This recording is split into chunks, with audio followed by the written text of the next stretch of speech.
trade season officially underway. So, 3 tips. Number 1, get on the phone, right? Daniel, hello? Hello, Matthew? Yeah. Hey, what's up? Hey, Secret Squirrel, listen, I noticed you were 0-2 in our show Fantasy League. Just wanted to know if you wanted to talk some trades, see if anything makes sense. Number 2, no one is untradeable. So, okay, great. Glad you're open to it, Daniel. What do you need? Number 3, except in rare cases like your team's lost David Johnson and Greg Olsen, you just need bodies, 2-for-1 deals rarely pan out for you. I always want to be the one getting the best player in any deal. Fantasy seasons are usually won with the studs, not depth. Remember, if you do make a 2-for-1 trade, it's actually a 2-for-2 trade because you have to also count the player you're going to have to drop to make roster space. Ultimately, you want the best deal possible, but don't brag after a trade, okay? You want to trade with these people again.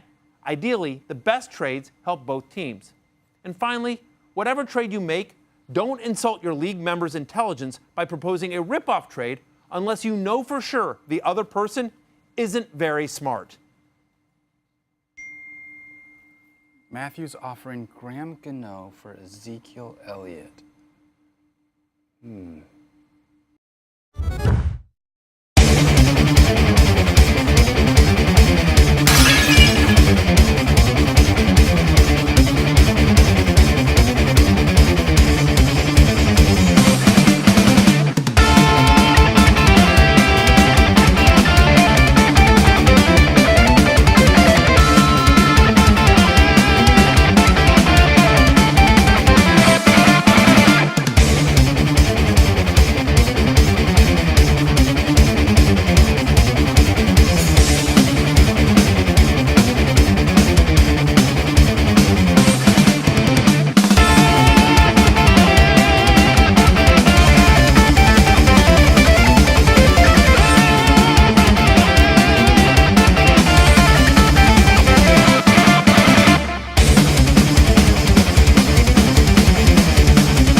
Hey everyone, guess who's back?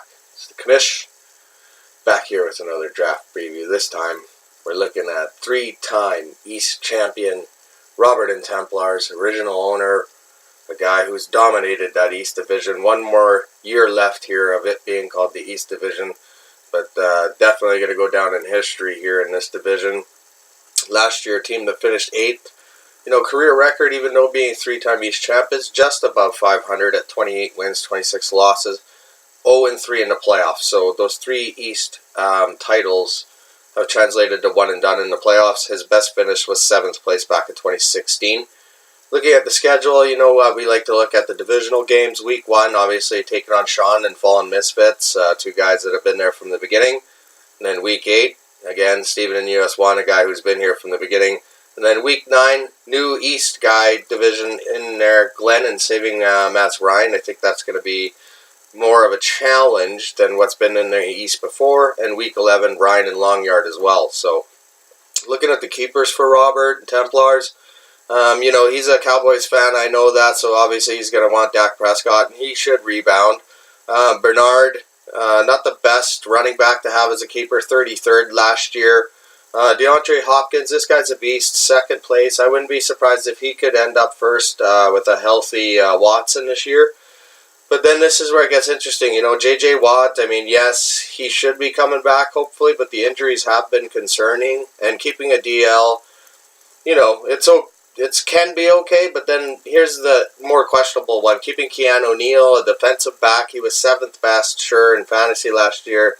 But I don't know about the rest of the league. But to me, you do not want to go into the new league year with a DB at keeper. That's why at the beginning there you saw some trade advice for Robert and Templars. There's a lot of teams out there with a lot of good players. looking at the draft situation to try to trade for some of those players, though he does have 2 round 1s, 2 round 2s, and then 4 other picks in the first 10 rounds. So only 8 in the first 10.